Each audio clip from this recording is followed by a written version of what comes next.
স্বাগত বন্ধুরা, আমি ঝর্ণা। আপনারা দেখছেন ঝর্ণা তুষার ব্লগ চ্যানেল। আপনারা সবাই জানেন এগুলো হলো অ্যালোভেরা বা ঘৃতকুমারী গাছ।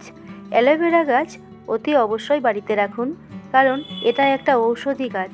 আপনার শরীরের যাবতীয় সমস্যা, একেবারে পায়ের নখ থেকে মাথার চুল পর্যন্ত সব কিছুতেই এই গাছের পাতা সমস্যার সমাধান এনে দিতে পারে। তো আজকে আমি শেয়ার করব এই অ্যালোভেরা গাছকে কিভাবে হেলদি রাখা যায় বা জেলযুক্ত পাতা পাওয়া যায়, আর কিভাবে একটা গাছ থেকে মাত্র 3 মাসে বা খুবই অল্প সময়ে অনেক অনেক চারা পাওয়া যায়। বন্ধুরা, স্কিপ না করে ভিডিওটি শেষ পর্যন্ত দেখুন। এখানে দেখুন, প্রত্যেকটা টবের মধ্যেই চারা বেরিয়েছে। এমন কোনো টব বাকি নেই যে সেখানে চারা হয়নি। সারা বছর ধরেই চারা হতেই থাকে। নতুন চারা বেরোনোর বা গাছের পরিচর্যা করার কোনো নির্দিষ্ট সিজনও নেই। সারা বছর ধরেই এই গাছের পরিচর্যা করা যায়। বন্ধুরা, আপনারা অনেকেই কমেন্ট করে বলেছেন যে আমার ভিডিওগুলো দেখে আপনাদের অনেক উপকার হয়েছে। আপনাদের অ্যালোভেরা গাছ আগের থেকে এখন অনেক সুন্দর হয়েছে আর নতুন নতুন চারা দিচ্ছে। তো বন্ধুরা, আপনাদের যদি আরও কোনো জিজ্ঞাসা থাকে আমাকে অবশ্যই কমেন্ট করে জানাবেন। আমি সেই কমেন্টের উপর ভিত্তি করে আরও নতুন ভিডিও দেবার চেষ্টা করব। তাছাড়াও আমি সব সময় সব রকম অ্যালোভেরা গাছের আপডেট দেবার চেষ্টা করি। এই টবটা দেখুন, একটা গাছ থেকে কমপক্ষে 8 থেকে 9টা চারা বেরিয়েছে, আর গোড়ার দিকে আরও চারা 2টো করে পাতা নিয়ে সবেমাত্র মাথা চারা দিচ্ছে। তো সেই জন্য আমি বলি একটা টবে একটা হেলদি চারা বসাবেন, তাহলে বেশি করে জায়গা পাবে আর চারা গজাতে অনেক সুবিধে হবে। কোনো অ্যালোভেরা গাছ থেকে একই সাথে একদিকে হেলদি পাতা, অন্যদিকে অনেক চারা কীভাবে একই সাথে পাওয়া যাবে সেটাই আমি আপনাদের সাথে আজকে শেয়ার করছি। প্রথমেই অ্যালোভেরা গাছের টব থেকে আগাছা তুলে গাছের গোড়া পরিষ্কার রাখতে হবে। তাতে করে গাছের গোড়া মাটিতে অনেকটা পরিমাণ জায়গা পাবে আর মাটিও নরম থাকবে। তাতে অনেকখানি জায়গা জুড়ে বড় গাছটা শেকড় ছড়াতে পারবে আর নতুন চারা সহজেই মাটি ভেদ করে বাইরে চলে আসবে। যদি কখনো অ্যালোভেরার টবের মধ্যে মাটি দেওয়ার প্রয়োজন পড়ে, তখন মাটির সমান শুকনো গোবর, কিছুটা বালি, 4-5টা কাঁচা ডিমের খোসার পেস্ট আর ব্যবহার করা চা পাতা ধুয়ে শুকিয়ে নেবেন। তো মাত্র এই কটি ঘরোয়া উপাদান দিয়ে মাটি তৈরি করে টবের মধ্যে দিয়ে দেবেন, বা যখন প্রথম চারাটা বসাবেন তখন এই কটি উপাদান মিশিয়েই মাটি তৈরি করে নেবেন। এটা অ্যালোভেরার জন্য একেবারে পারফেক্ট হবে। আমি যখন অ্যালোভেরার টবে জল দিই তখন নির্দিষ্ট একটা জায়গায় জল দিই, কারণ অ্যালোভেরার টবের মাটি সবসময় নরম রাখতে হয়। তো জল দিতে গিয়ে সে জায়গাটা গর্ত হয়ে যায় আর মা গাছের শেকড়গুলো ভেসে ওঠে, আর ছোট ছোট যে চারা গাছগুলো থাকে সেগুলোও কিন্তু অনেক সময় মা গাছ থেকে আলাদা হয়ে যায়। তো নির্দিষ্ট কোনো জায়গা গর্ত হয়ে গেলে সেখানে আবার নতুন করে মাটি ভরে দেওয়া যায়। তো তাতে করে পুরো টবটা জুড়েই গাছের শেকড় বেরিয়ে পড়ে না বা গাছ ক্ষতিগ্রস্ত হয় না। যে কোনো একটা নির্দিষ্ট জায়গায় গর্ত হয়ে গেলে সেখানে কিন্তু আবার মাটি দিয়ে ভর্তি করে দেওয়া যায়। আবার কখনো আমি স্প্রে বটল দিয়ে অ্যালোভেরার গাছে জল দিই, পাতা ভিজিয়ে দিয়ে। মাঝে মাঝে এরকম পাতা ভিজিয়ে ভিজিয়ে জল দিতে হয়, তাহলে পাতাগুলো পরিষ্কার থাকে আর সতেজ থাকে। তবে অ্যালোভেরা গাছের টবে কিন্তু জলটা একটু বুঝে বুঝে দিতে হয়। যখন মাটি একটু শুকনো দেখায় তখনই কিন্তু জল দিতে হয়, সব সময়ের জন্য যেন অ্যালোভেরার মাটি ভেজা স্যাঁতস্যাঁতে না থাকে, তাহলে কিন্তু পাতা পচে যায় বা গাছের শেকড়ও পচে যায়। এখানে এই টবটার মধ্যে একটা মাত্র মা গাছ থেকে কমপক্ষে 8 থেকে 9টা চারা বেরিয়েছে, আর গাছের ওপাশ থেকে আমি কিছু 2-3টে চারা তুলে অন্য টবে রোপণ করে ফেলেছি। আমার বাগানে যতগুলো অ্যালোভেরার টব আছে প্রত্যেকটা টবেই কিন্তু এইভাবেই একই সাথে 8-9টা করে বা 10-12টা করে চারা একসাথে বের হয়।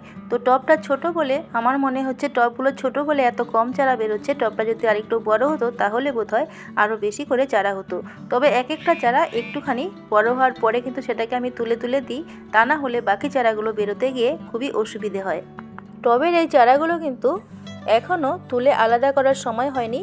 চারাগুলো আরও বড় হলে তখন তুলে অন্য টবে প্রতিস্থাপন করা যাবে। এত ছোট চারা প্রতিস্থাপন করলে নতুন মাটিতে এরা খাবার খেতে পারে না, তখন পচে যায়।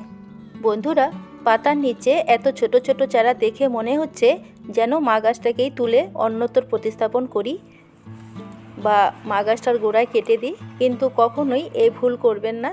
কারণ মাদার গাছটা তুলে নিলে বা গোড়ায় কেটে দিলে ছোট চারাগুলো কিন্তু মারা যাবে আর নতুন চারাও আর বের হবে না। তবে এই অবস্থায় মাদার গাছ থেকে নিচের দিক থেকে 2-1টা পাতা হয়তো খুব সাবধানে তুলে দেওয়া যেতেই পারে। আর অ্যালোভেরা গাছকে সব সময়ের জন্য একটা নির্দিষ্ট জায়গায় বসিয়ে রাখবেন, আজ এখানে তো কাল সেখানে, এরকম টানাটানি কখনোই করা যায় না। আর গাছের মাটি যখন উপর থেকে এরকম শুকনো দেখাবে বা ঝরঝরে দেখাবে তখনই গাছের গোড়ায় জল অ্যাপ্লাই করবেন।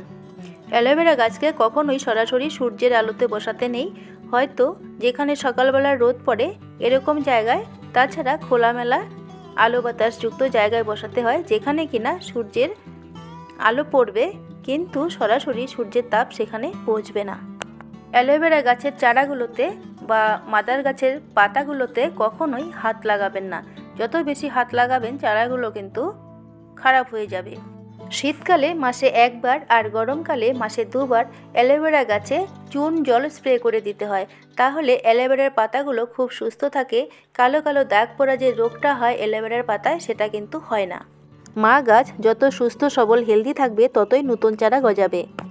আমি অ্যালোভেরা গাছকে এভাবে যত্ন করি, তাতে করে দেখুন পাতাগুলো কত সুন্দর হেলদি, প্রত্যেকটা পাতাই একেবারে জেলে পরিপূর্ণ। আর একটা দুটো নয়, অনেক অনেক অনেক পাতা হয়েছে। একদিকে যেমন সুন্দর পাতাও আছে গাছটার মধ্যে, অন্যদিকে কিন্তু প্রচুর চারাও দিচ্ছে। কোনো পাতার মধ্যেই কোনো কালো স্পট নেই বা কোনো পাতার আগা শুকিয়ে যায়নি, প্রত্যেকটা পাতাই কিন্তু সবুজ সতেজ জেলযুক্ত। আর আমি যেহেতু এই গাছটা থেকে কোনো পাতা এখনও তুলিনি, তো নিচের থেকে কত সুন্দর বেনুনির মতো এক একটার পরে একটার পরে একটা পাতা পেরিয়ে গেছে।